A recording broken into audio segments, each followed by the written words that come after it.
আসসালামু আলাইকুম viewers. স্বাস্থ্যবার্তা YouTube চ্যানেলের পক্ষ থেকে আপনাদেরকে জানাচ্ছি স্বাগতম।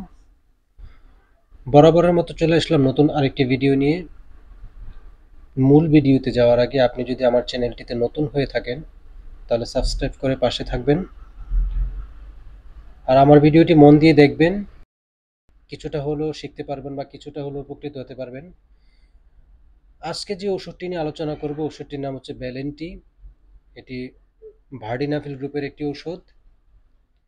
এই ওষুধটি তৈরি করেছেন বাংলাদেশের স্বনামধন্য ওষুধ কোম্পানি এসকেপ ফার্মাসিউটিক্যালস লিমিটেড।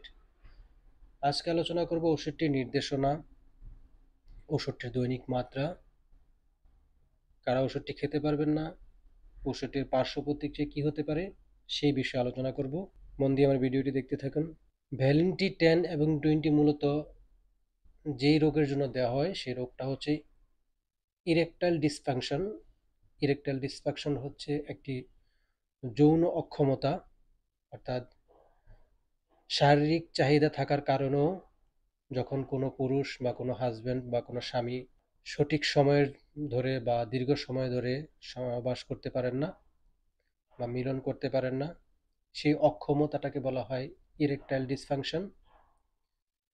এটা বিভিন্ন কারণে হয়ে থাকে, শারীরিক কারণে হয়ে থাকতে পারে, মানসিক কারণে হতে পারে। এই সমস্যাটা থেকে সাময়িকভাবে মুক্তি দিবে ভ্যালেন্টি 10 এবং ভ্যালেন্টি 20। এই ওষুধটি খেতে হবে সহবাস করার কমপক্ষে 1 ঘন্টা আগে, দৈনিক একবার, একবারের বেশি খাওয়া যাবে না। 10 থেকে 20 মিলিগ্রাম পর্যন্ত সর্বোচ্চ খেতে পারবেন।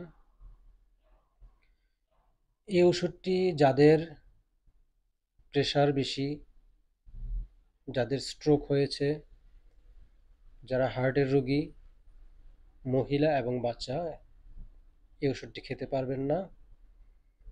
এই ওষুধটি খেলে কমন কিছু পার্শ্ব প্রতিক্রিয়া দেখা দেয়, যেমন মাথা ব্যথা হতে পারে, মাথা ঝিমঝিম করতে পারে, মাথা ঘোরাতে পারে, তারপর হচ্ছে অ্যাসিডিটির প্রবলেম হতে পারে। এই সমস্যাগুলো হচ্ছে একটা কমন বিষয়, এটা নিয়ে ভয় পাওয়ার কিছু নেই।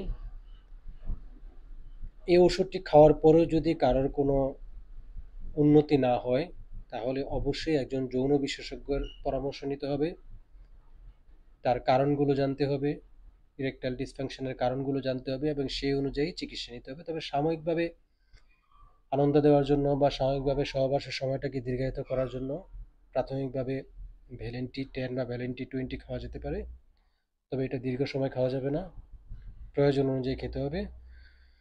আজকে এই পর্যন্তই, পরবর্তীতে কথা হবে নতুন কোনো ভিডিওতে নতুন কোনো ওষুধ নিয়ে।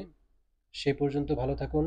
আর আমার ভিডিওগুলো যদি ভালো লাগে তাহলে আমার চ্যানেলটাকে সাবস্ক্রাইব করবেন, লাইক কমেন্ট শেয়ার করে পাশে থাকবেন। আপনাদের অনুপ্রেরণা পেলেই আমি আরও নতুন নতুন ওষুধ নিয়ে আলোচনা করব। সে পর্যন্ত ভালো থাকুন। আল্লাহ হাফেজ।